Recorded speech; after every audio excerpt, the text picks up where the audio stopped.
Graça e paz a todos, estamos de volta agora, momento de estudarmos a palavra do Senhor. Estamos numa série de mensagens no Evangelho de Marcos e hoje estamos no capítulo número 10 de Marcos. Capítulo número 10 de Marcos é uma virada.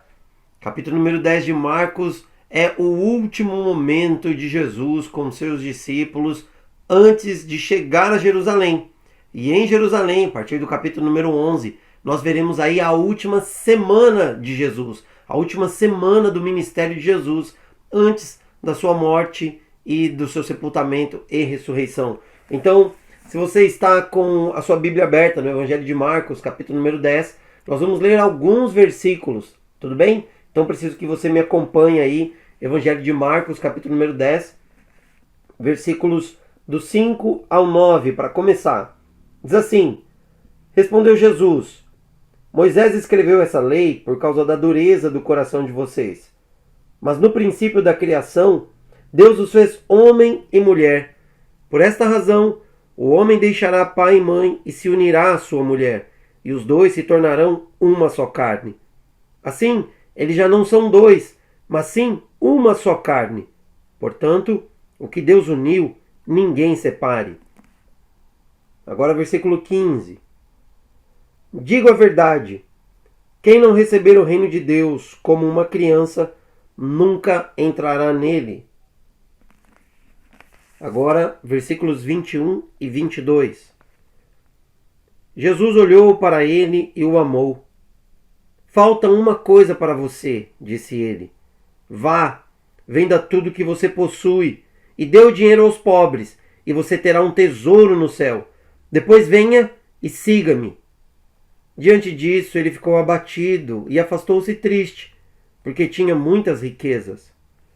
Agora, versículo 25. É mais fácil passar um camelo pelo fundo de uma agulha do que um rico entrar no reino de Deus. Agora, versículos 33 e 34. Estamos subindo para Jerusalém, e o Filho do Homem será entregue aos chefes dos sacerdotes e aos mestres da lei.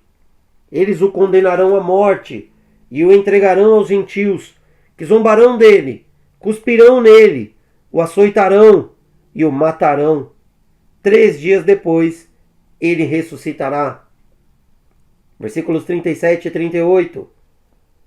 Eles responderam: Permite que, na tua glória, nos assentemos um à tua direita e outro à tua esquerda.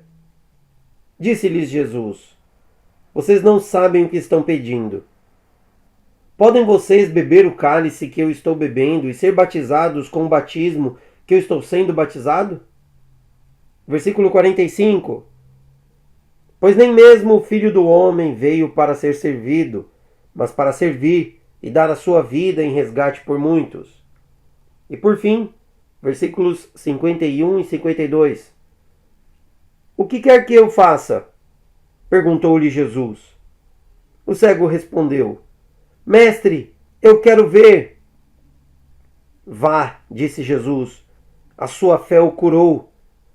Imediatamente ele recuperou a visão e seguiu Jesus pelo caminho. Oremos.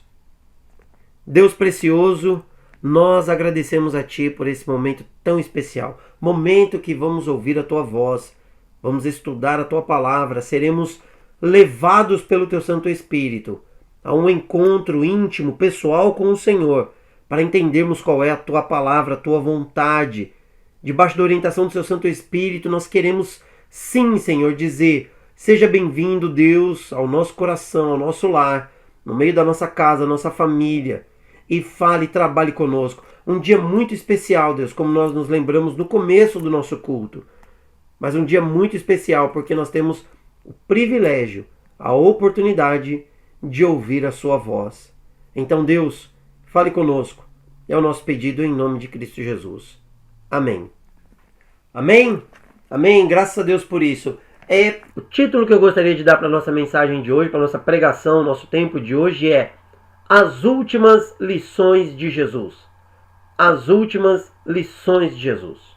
Meu irmão, minha irmã, meus amigos, uma perguntinha para você. Se tivesse muito bem de saúde, toda sua vida tranquila, você tem dinheiro, você tem liberdade, você tem saúde, e aí você descobre que você tem pouco tempo de vida, que você tem aí uns 10, 15 dias de vida no máximo. O que você faria?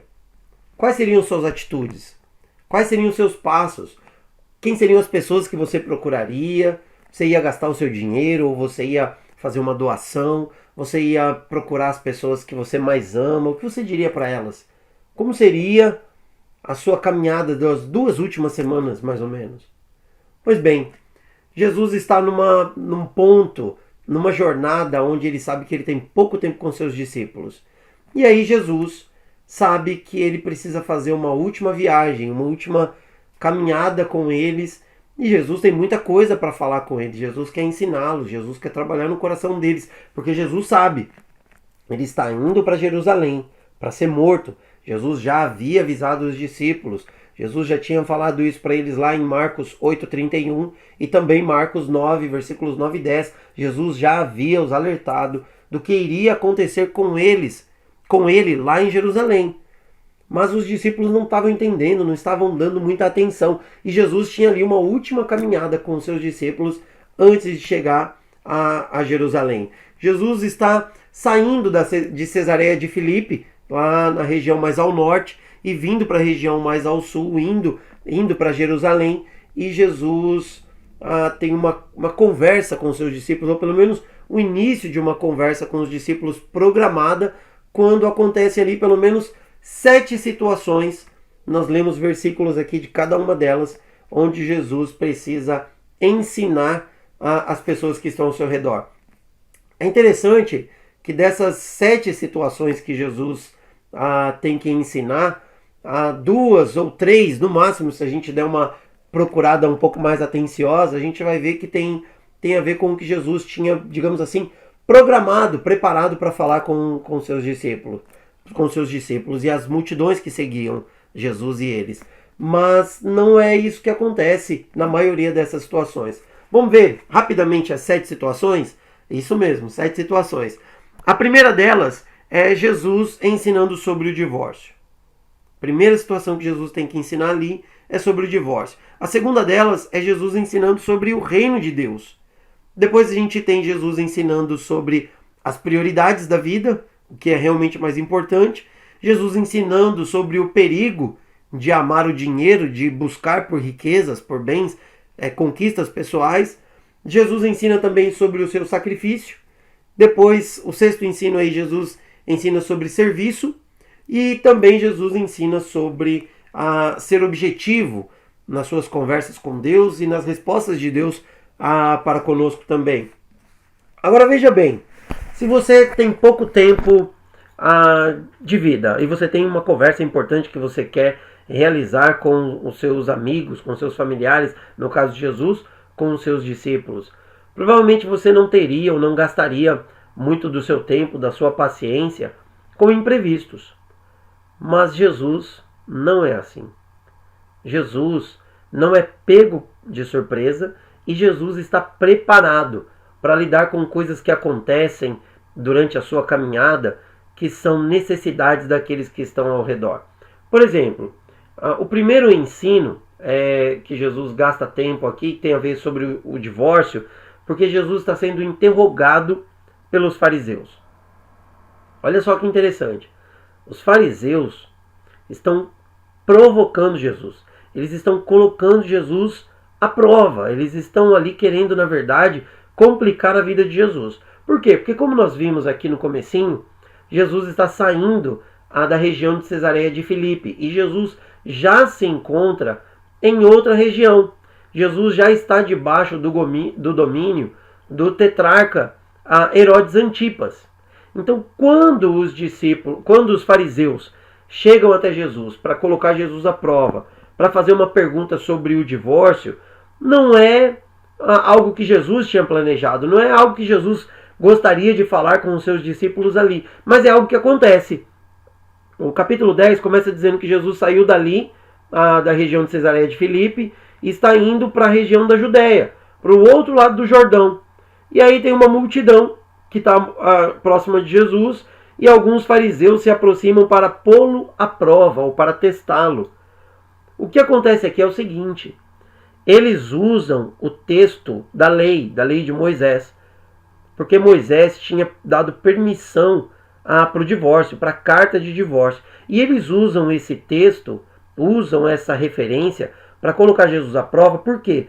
Porque eles queriam que Jesus ou se declarasse um liberal, não, tá tudo bem, pode se separar, não tem problema nenhum, se você está insatisfeito com a esposa que você tem, com o casamento que você tem, termina com ela, dá uma carta de divórcio para ela e parte para outra. Queriam ver se Jesus era dessa escola dos liberais ou se Jesus era da escola dos mais rígidos, dos que diziam assim, não, em hipótese alguma você deve se separar, o divórcio não pode acontecer, a não ser que tenha ocorrido o adultério.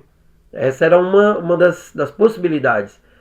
E aí, Jesus ia estar numa situação bem difícil de qualquer forma. Mas o que eles realmente queriam aqui, esses mestres da lei, citando a lei de Moisés, é porque eles queriam que Jesus se posicionasse contra o divórcio. Mas sabe por quê? Porque eles estão numa região que está debaixo do domínio de Herodes Antipas. Herodes Antipas é aquele que nós vimos, que separou-se da sua mulher e casou-se com Herodias, a que era sua cunhada, a que era casada com Filipe. E aí e nós sabemos, porque estudamos o Evangelho de Marcos, que este foi o motivo de João Batista ter sido preso. E Herodias estava tão contaminada e com tanta fúria e tanta raiva que ela deu um jeitinho dela naquela festa onde sua filha dançou e que encantou Herodes Antipas, e Herodes Antipas acabou atendendo o pedido de receber a cabeça de João Batista num prato. E o que eles queriam, na verdade, era que Jesus fosse morto, mas Jesus sabia que não era o momento dele. Ele tinha que ir para Jerusalém. Era lá o local onde Jesus haveria de ser traído, entregue, preso, julgado, condenado, morto, mas ressuscitasse ao terceiro dia. Bom, Jesus responde com uma outra pergunta. Jesus olha para os fariseus, para os mestres da lei e diz: mas o que diz a lei de Moisés? O que está escrito aí? Como é que vocês interpretam tudo isso? E depois que eles falam, Jesus volta um pouco antes do que Moisés disse, ou da autorização que Moisés deu. Porque Jesus vai para Gênesis. Jesus vai dizer assim: olha, Moisés permitiu que vocês dessem uma carta de divórcio por causa da dureza do coração de vocês. Mas não foi assim no princípio. Nunca foi assim. Essa nunca foi a vontade de Deus. A vontade de Deus é que vocês se tornassem uma só carne. Homem e mulher. Tem alguns pilares aqui que são importantes a gente lembrar. O primeiro deles é que o casamento foi instituído por Deus. Foi Deus quem criou o casamento. O segundo deles é que Deus criou o casamento para homem e mulher. Homem e mulher os criou. Ele apresentou o homem à mulher, a mulher ao homem, os abençoou, disse: sejam férteis e multipliquem-se. Então, quando a gente fala de casamento, a gente tem que falar de algo que foi instituído por Deus, no padrão que Deus criou. E é lindo, porque Deus vai dizer que agora eles formam uma só carne, uma só pessoa. Então esse é outro pilar. Você com seu cônjuge, vocês são um só. E a palavra utilizada para essa união é como se fossem duas folhas coladas, duas folhas de papel. Quero que você imagine duas folhas de papel de seda coladas, ou duas folhas de pipa, talvez fique mais fácil para alguns. E aí depois de muito tempo juntas, unidas, a sacola seca, você tentar separar essas duas folhas. Isso machuca, isso fere, isso estraga. Agora, quando Jesus diz que Moisés permitiu o divórcio por conta do adultério, na verdade ele está dizendo que é por causa da dureza do coração de vocês. Então, se você está passando por um problema no teu casamento, no teu relacionamento, na tua vida pessoal, a primeira coisa que você precisa fazer é procurar, debaixo da orientação de Deus, se você está com o seu coração endurecido. Este é o ponto. Não tenha um coração duro. Coloque-se diante do Senhor e lembre-se: foi Deus que apresentou vocês, foi Deus que uniu vocês, vocês estão juntos, vocês são uma só carne. E vocês precisam cuidar do relacionamento de vocês. Amém? Mas o texto continua. A segunda situação onde Jesus ensina algo é Jesus ensinando sobre o reino de Deus. É as criancinhas sendo abençoadas. O Jesus está numa caminhada, mas Jesus parou e respondeu aos fariseus. Jesus está indo para Jerusalém. Ele sabe que a missão dele será completada lá. Ele terá êxito na sua missão lá. Mas no meio de tudo isso, as pessoas vêm e estão trazendo as crianças para serem abençoadas por Jesus. E os discípulos estão focados na missão de Jesus. Eles estão numa viagem, eles querem chegar a Jerusalém e eles não vão permitir que nada os impeçam de chegar com o Mestre em Jerusalém, porque lá as coisas irão acontecer na cabeça deles, outras coisas. Na cabeça de Deus, de Jesus, a missão correta será cumprida. E aí, nesse ponto, os pais trazendo as crianças são exortadas, admoestadas, elas levam bronca, são impedidas de levar seus filhos, as suas crianças, para se chegarem até Jesus, para serem abençoadas por Jesus. E quando Jesus vê isso, Jesus fica indignado com os seus discípulos. Porque os discípulos estão impedindo as crianças. E Jesus vai dizer para eles, de modo algum, deixem vir as minhas crianças, não as impeçam. E aí Jesus vai dizer para os discípulos, porque se vocês, adultos, maduros, homens e mulheres, crescidas, não forem semelhantes a elas, de maneira alguma vocês entrarão ou herdarão o reino de Deus. A simplicidade de uma criança que ama Deus, que ama o Pai, que é obediente, que tem temor, que respeita, é o que Jesus, é o que Deus espera de todos nós. Por que a gente está falando sobre isso? Porque Jesus está brigando, está advertindo os seus discípulos que estão andando com ele há quase 3 anos. E eles ainda não tinham entendido o quão importante era obedecer a Deus, ouvir Jesus e confiar nele, como uma criança confia no seu pai. O reino de Deus são para pessoas que são desenvolvidas, que têm trabalho, são maduras, mas que quando olham para Deus, quando olham para a palavra, reconhecem, eu preciso confiar em Deus completamente. É aquela criança que pula do sofá para o colo do pai. É aquela criancinha que sai correndo e se joga nos braços da mãe porque sabe que a mãe vai cuidar.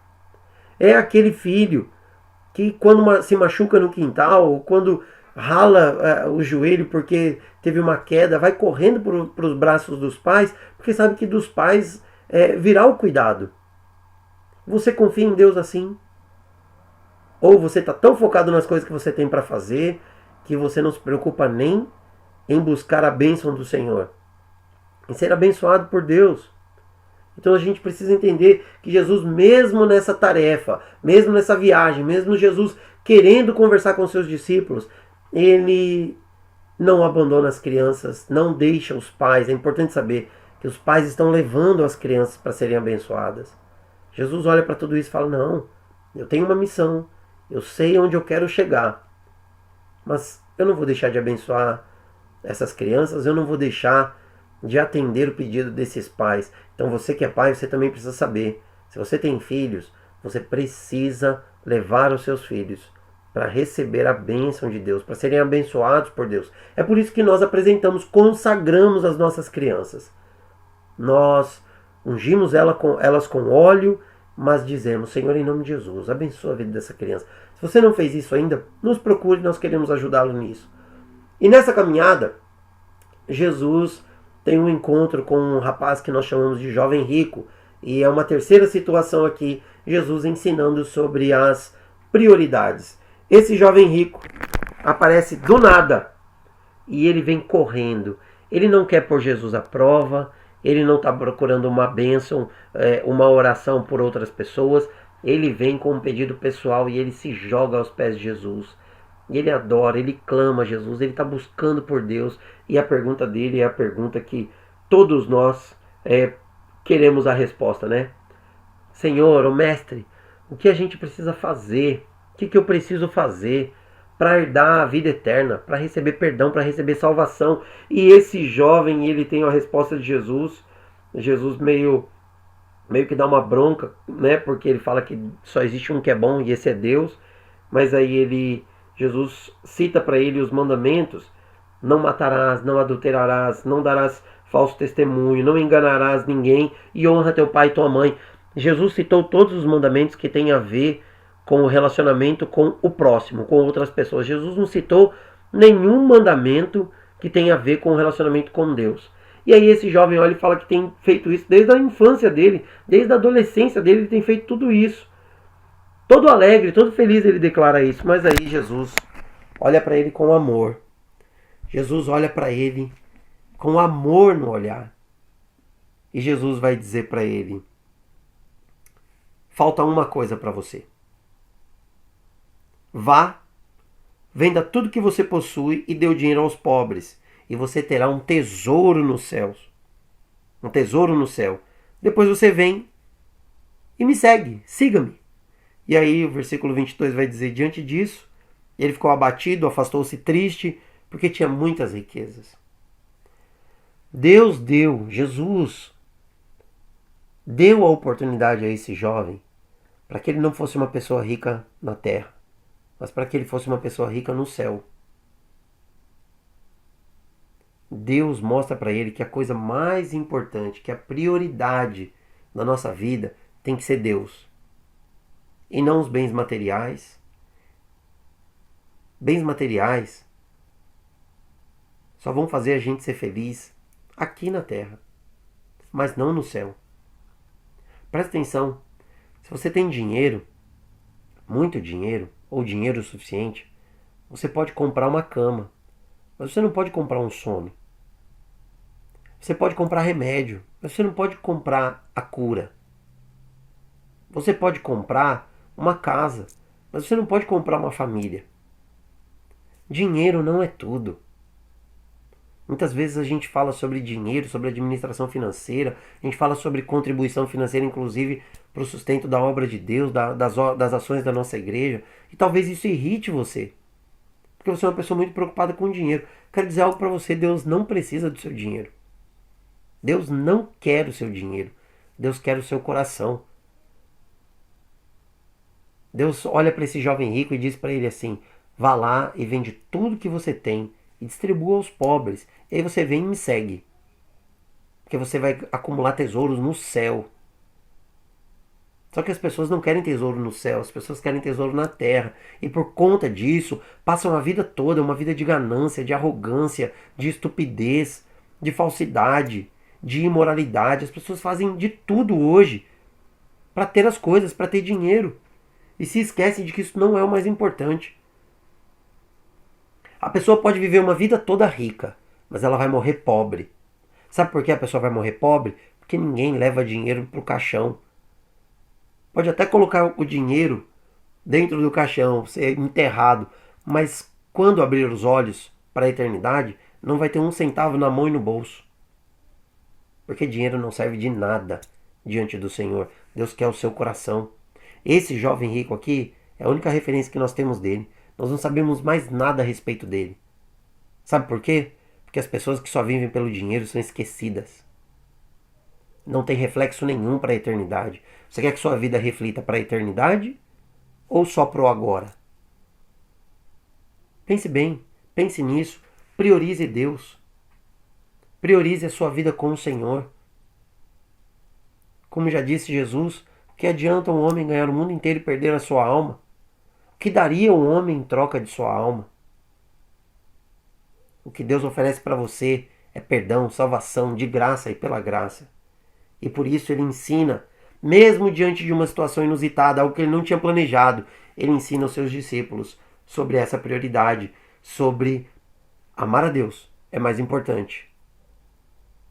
Jesus olhou para este jovem rico, olhou com amor. E eu quero que você entenda que o olhar de Deus para você também é com amor. Mesmo você tendo algo que você ama mais do que Deus, ele ainda te olha com amor. E nesse momento ele pergunta para você: o que é que falta você fazer ainda para viver com Jesus verdadeiramente? O que você tem que abandonar? O que você tem que abrir mão? Faça isso hoje. Abra mão disso. Se coloque diante do Senhor e siga-o. Ande com Jesus. Não permita que isso afaste você de Deus, porque a gente não sabe mais nada desse jovem. Absolutamente mais nada. Mas o texto continua. E Jesus segue ensinando diante dessas 7 situações aqui, o quarto ensino, né? A quarta situação. Mas Jesus continua, segue ensinando.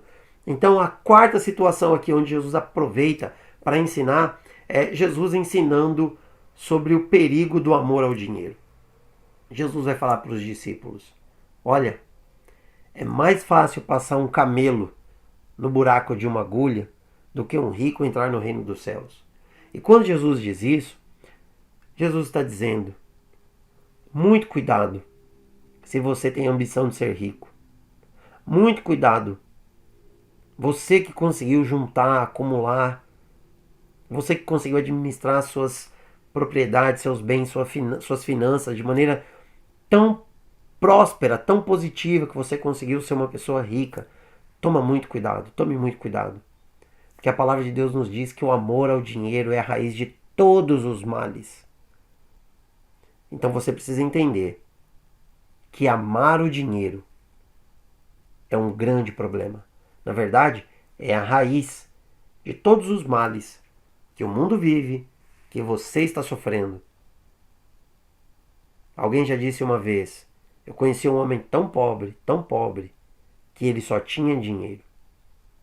Eu não espero que você seja assim. Eu espero que você seja uma pessoa que ama a Deus e que busque ao Senhor de todo o seu coração. A palavra do Senhor nos diz: busquem, pois, em primeiro lugar o reino de Deus e a sua justiça, e todas as outras coisas lhe serão acrescentadas. O que são todas essas outras coisas? O que comer, o que beber, o que vestir, onde morar. Deus não vai permitir que falte nada do que você precisa, se você for uma pessoa que busca Ele primeiro. Lembre-se disso. Busque a Deus em primeiro lugar. Jesus não está dizendo aqui que os ricos não têm salvação, ou que os ricos não terão, em hipótese alguma, a possibilidade de entrar no reino dos céus. Ele disse que é muito difícil. Não impossível. É lindo isso, né? Porque depois ele vai dizer para os discípulos, ele diz assim, versículo 27. Jesus olhou para eles e respondeu: para o homem é impossível, mas para Deus não. Todas as coisas são possíveis para Deus. Versículo número 27. Todas as coisas são possíveis para Deus. E aí Pedro toma a frente, Pedro é impetuoso, né? E ele começa a falar: Senhor, nós deixamos tudo para trás. Deixamos família, deixamos emprego, deixamos tudo. E aí Deus vai dizer para ele algo que tem que confortar o seu coração e o meu. Ele vai dizer que ainda nesta vida, aqui e agora, se você entregar sua vida para Jesus, se você abandonar tudo isso que está te levando para longe de Deus, te afastando do Senhor, você vai ganhar muito mais nessa vida. Irmãos, irmãs, pais, propriedades.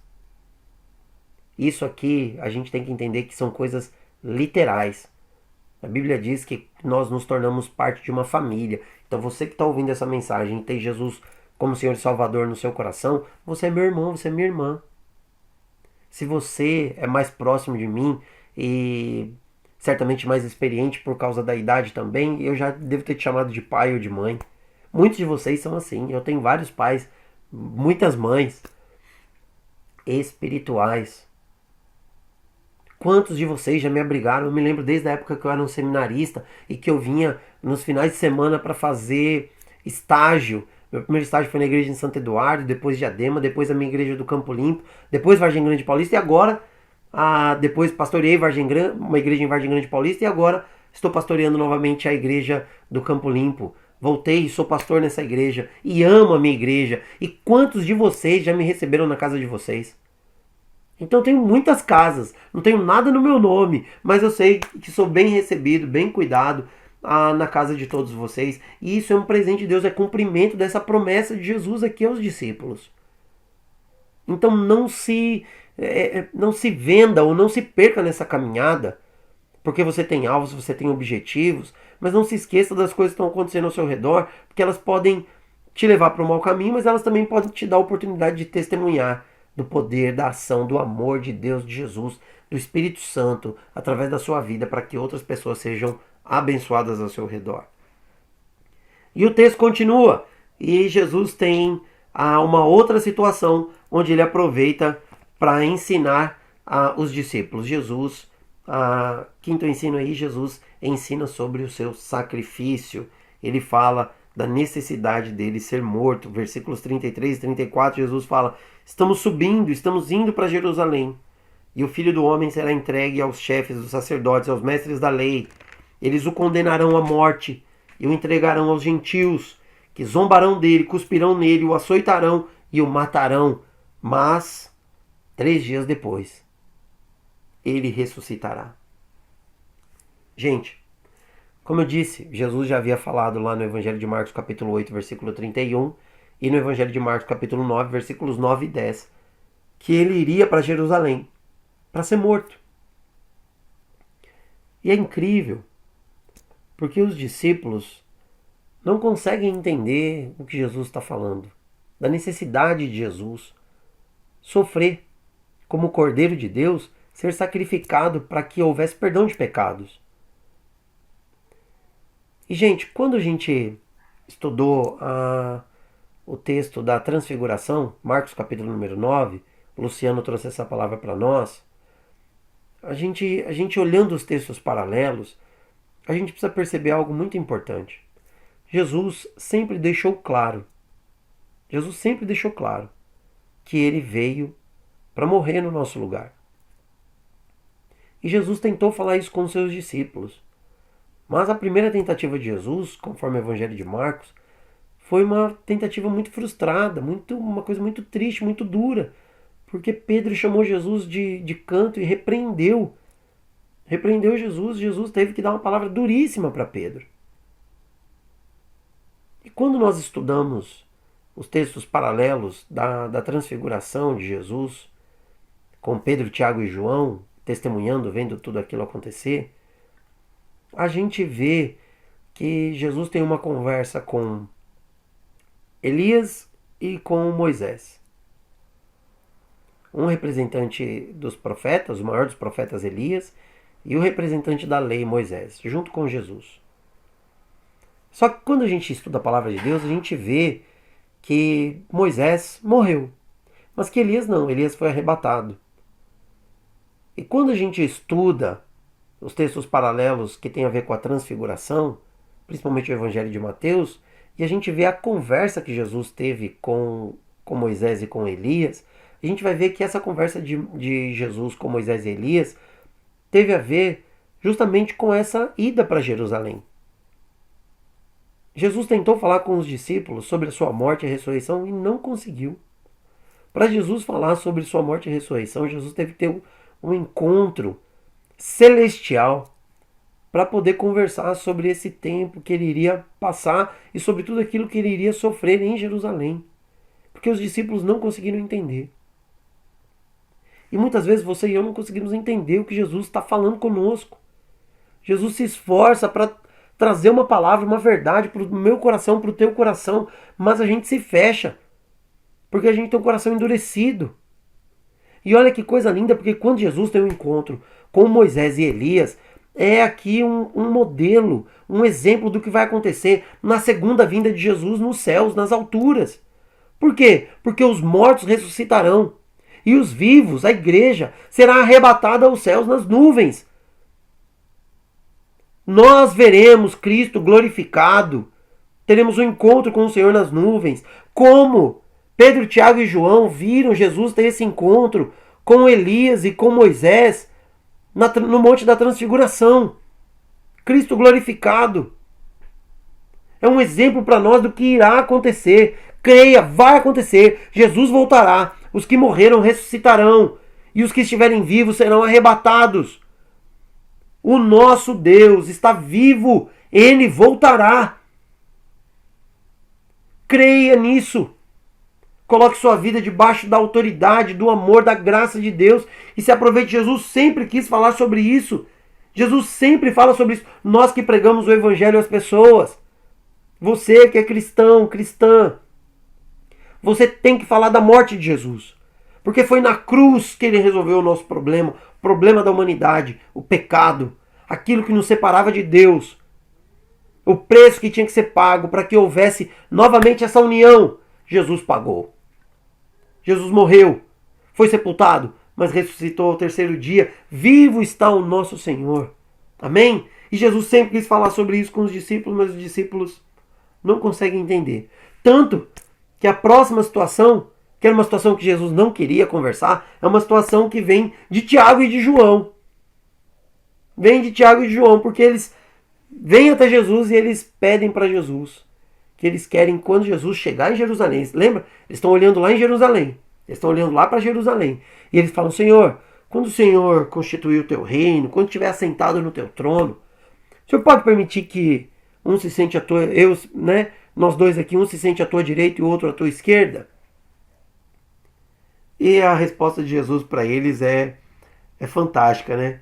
No versículo 38, Jesus vai dizer para eles assim: vocês não sabem o que estão pedindo. Vocês não sabem o que estão pedindo. Porque eles estão pedindo para governarem ao lado de Jesus num reino terreno.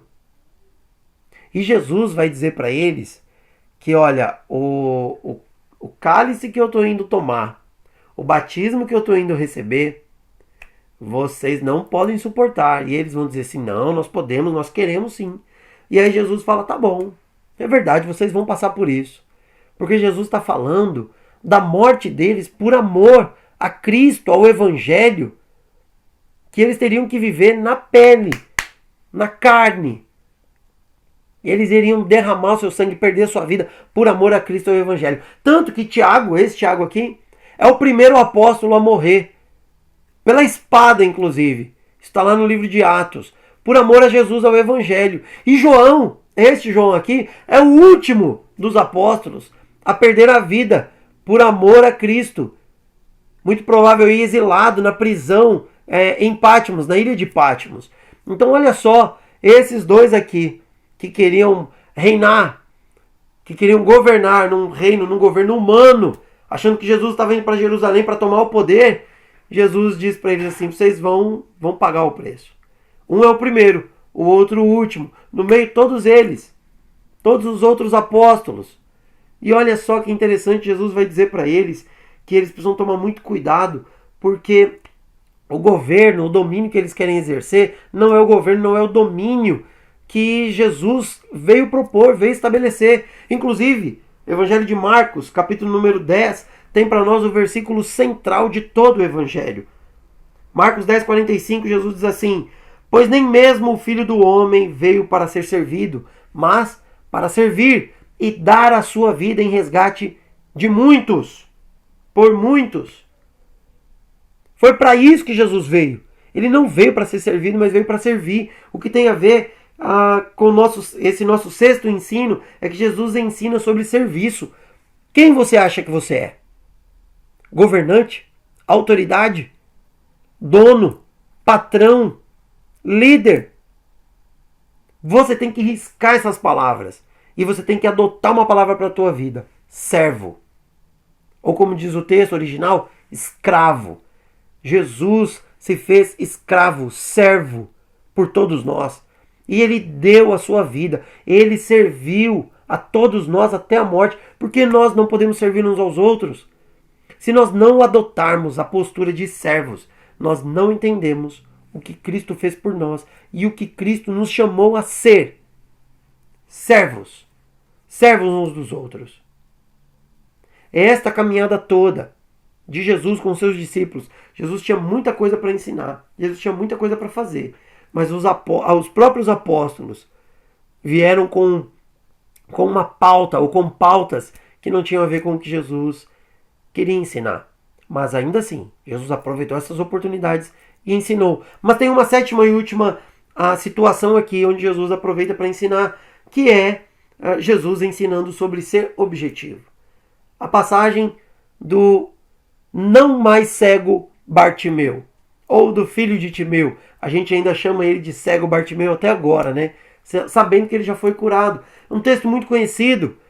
Então Jesus está saindo de Jericó, dependendo do evangelho que você lê, os textos paralelos, você pode encontrar entrando em Jericó, porque na verdade tem a velha Jericó e a nova Jericó. É muito provável que Jesus tenha esse encontro com Bartimeu, tenha sido ali próximo da fronteira entre elas. Então Jesus, essa é uma possibilidade. Outra possibilidade é que Jesus teve um encontro com Bartimeu no momento, mas só num segundo momento que ele foi curado. A maior probabilidade é que tenha sido da velha para nova Jericó.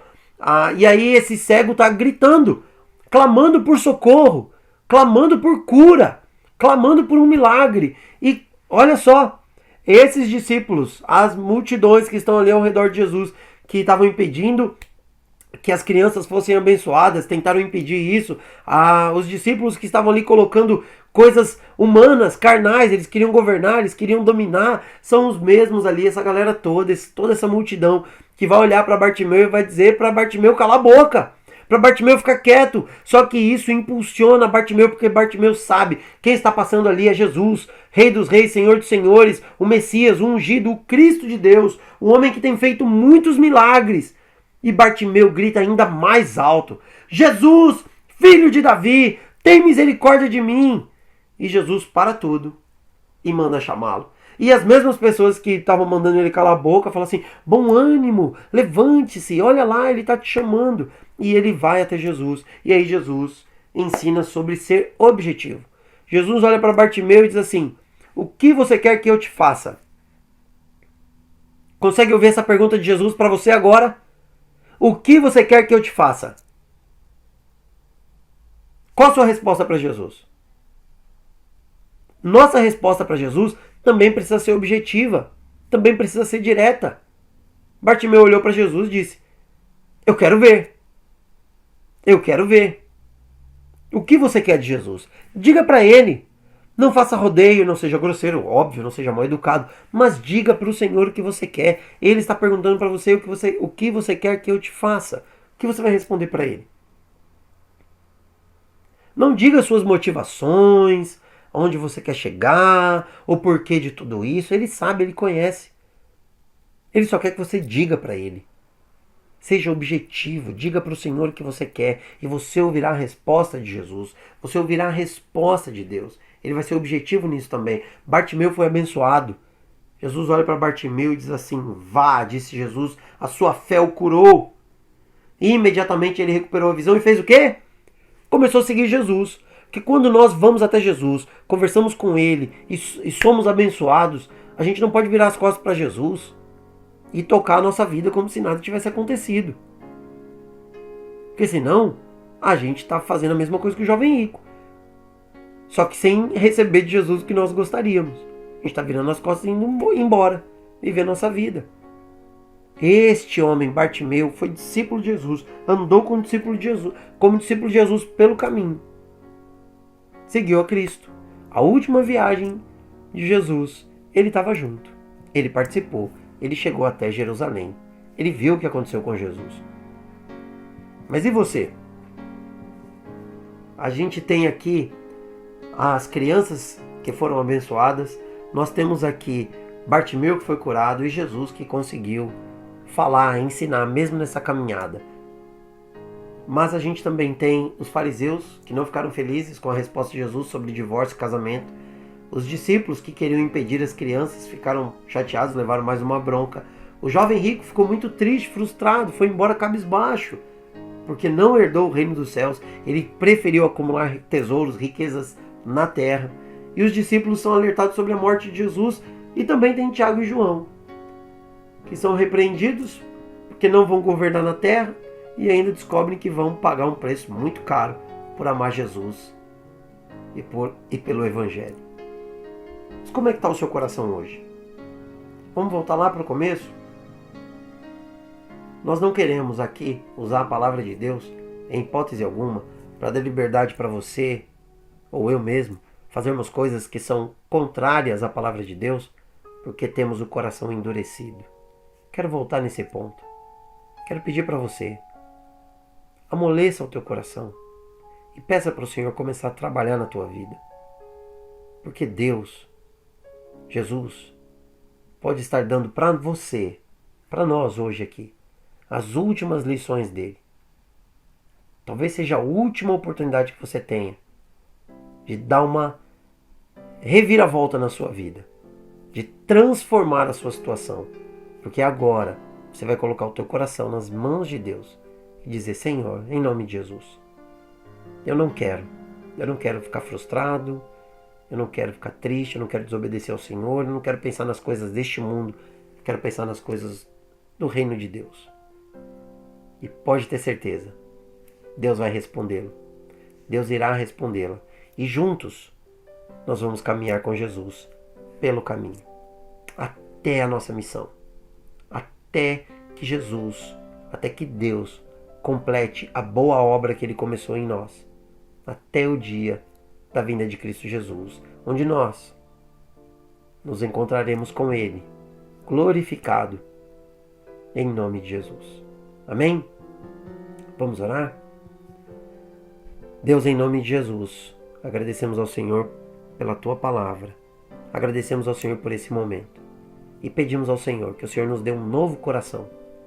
Um coração de carne. Um coração transformado pela Tua palavra. Cuida dos casamentos, cuida das crianças, cuida dos nossos governantes, cuida, Senhor, da nossa administração financeira, cuida das nossas ambições, que sejam ambições que tenham a ver com a propagação do Evangelho, da palavra do Senhor. Ajude-nos, Deus, nessa caminhada, que nós não nos esqueçamos de ninguém ao nosso redor, mas que nós mostremos o amor de Deus, anunciando com a nossa vida e com as nossas ações, nossa verbalização, nossa pregação, que o Senhor nos ama e que o Senhor espera por todos nós. Que assim seja, em nome de Cristo Jesus. Amém. Amém? Deus abençoe a todos em nome de Cristo Jesus. Nós nos vemos, se Deus assim nos permitir, no próximo domingo, aqui na nossa igreja, Igreja Evangélica Irmãos Menonitas do Campo Limpo. Deus abençoe a todos, uma semana abençoada em nome de Cristo Jesus.